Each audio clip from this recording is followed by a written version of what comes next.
নমস্কার, জয় হিন্দ, জয় Bharat. Health India channel এর পক্ষ থেকে সবাইকে স্বাগত জানাই। আপনারা সবাই জানেন আমি স্বরূপ শরীর ও মন সুস্থ সবল রাখার উদ্দেশ্যে গুরুত্বপূর্ণ বেশ কিছু তথ্য আপনাদের সামনে নিয়ে আসি। তাই চ্যানেলটি সাবস্ক্রাইব করে সঙ্গে থাকুন। সেরকম আজ আমি গুরুত্বপূর্ণ একটি বিষয়ে পবনমুক্তাসন নিয়ে আলোচনা করব। অনুশীলন। চিত হয়ে শবাসনে শো এবং শিথিল করুন। প্রথমে ডান পা হাঁটুর কাছে ভেঙে উপরে তুলে হাঁটু বুকের কাছে এনে দুহাত দিয়ে ডান হাঁটু ছবির মতো শিথিল করে চেপে ধর যাতে জানু পেট ও বুক স্পর্শ করে। এই অবস্থায় 20 থেকে 30 সেকেন্ড থাকবার পর পা ছড়িয়ে দাও। ঠিক এই রকমভাবে বা পায়ে অভ্যাস কর। পরে 20 থেকে 30 সেকেন্ড শবাসন কর। এই আসন প্রতি পায়ে দুবার করে দুপায়ে 4 বার অভ্যাস কর।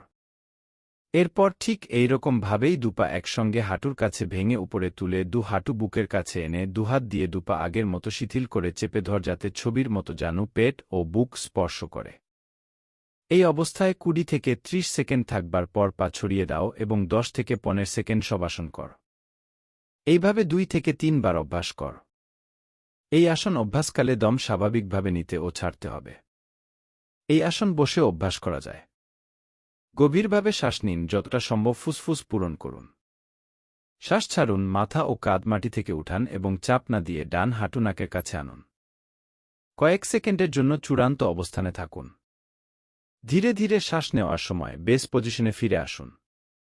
শরীর শিথিল করুন। বিপরীত ইঙ্গিত, উচ্চ রক্তচাপ বা সায়াটিকা এবং স্লিপার ডিস্কের মতো গুরুতর পিঠের অবস্থাতে ভুগছেন এমন ব্যক্তিদের দ্বারা সঞ্চালিত হবে না। উপকারিতা: এই আসন অভ্যাসে দাস্ত সহজ ও তরল হয় এবং যকৃত, প্লীহা ও পাকস্থলীর দুর্বলতাজনিত রোগ সেরে যায়। এই আসনে পেট থেকে বায়ু নিঃসরণে সহায়তা করে, পেটের পেশিকে সবল করে, পেটের চর্বি কমায় এবং জানুর ও পাছার পেশির স্থিতিস্থাপকতা বাড়ায়।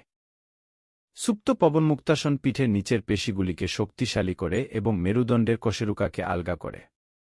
এটি পেট এবং পাচক অঙ্গগুলিকে ম্যাসেজ করে এবং তাই বায়ু এবং কোষ্ঠকাঠিন্য দূর করতে খুব কার্যকর। পেলভিক পেশি এবং প্রজনন অঙ্গ ম্যাসেজ করে। এটি পুরুষত্বহীনতা, বন্ধ্যাত্ব এবং মাসিক সমস্যাগুলির জন্য উপকারী।